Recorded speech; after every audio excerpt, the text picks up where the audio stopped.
Contestant in L43 is Frederick Pears. Let's welcome Frederick Pears.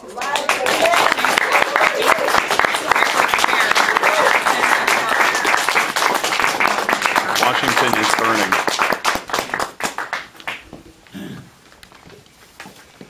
It was August 1984.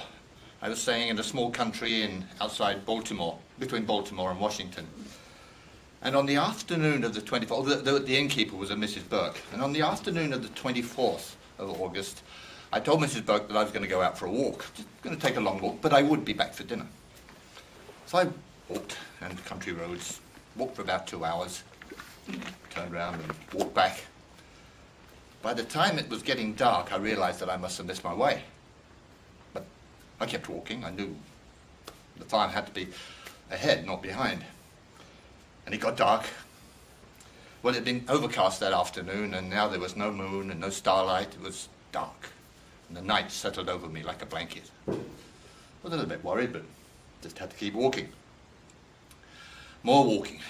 After another couple of hours, I suppose, I was really getting tired, and I sat down at the side of the road. There was a boulder, and I sat there. And as I sat, I noticed how cold the air was, unnaturally cold for August.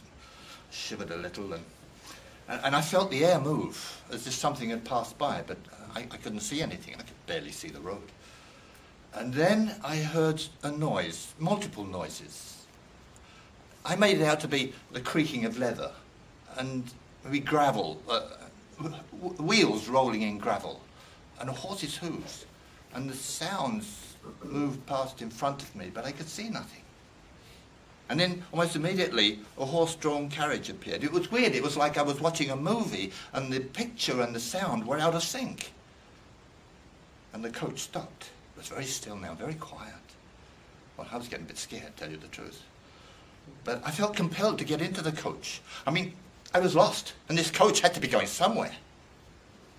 So I stepped up, stepped into the coach, and it was very dark inside. It appeared to be empty. The coach jolted as it started, and I felt I sat on something, and oh, there's a newspaper. I just sat there for a moment, and out from the darkness came like three women. They were all talking, and they were talking very rapidly, excitedly, and they were talking about something's burning, and they were talking about Washington, and they were talking about the British. Well, I just huddled in the corner and kept out of this. And then they stopped and turned on me. They just stopped and stared. Oh God, their faces, they were pale and gaunt. And we stared at each other. It seemed like an age. And then suddenly the coach jolted again, and the door flew open, and I saw Mrs. Burke come walking through my bedroom door. And I was in bed. She said, "Are you feeling all right now?" Oh, very brightly. I said, "Now?" She said, "Well, you didn't look very well when they brought you in." Brought me in. I'm beginning to sound a bit stupid, right? She said, "Yes, Mr. Burke brought you in.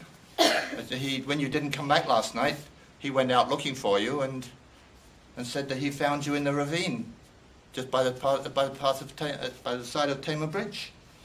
Mrs. Burke came, sat on the end of the bed, and gave me the hot soup that was on the tray.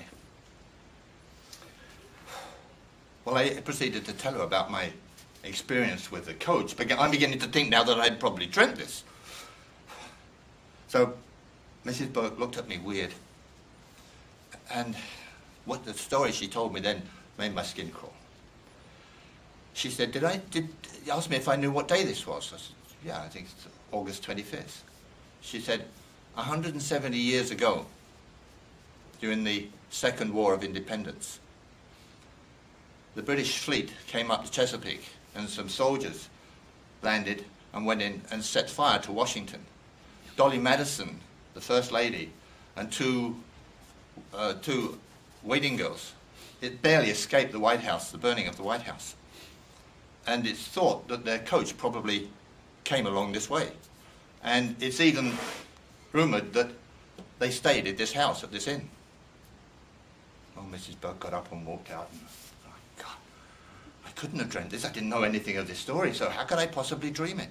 Well, as Mrs. Burke closed the door, I saw my coat hanging on the back of the door, and there was something sticking out of the pocket. I got up and walked over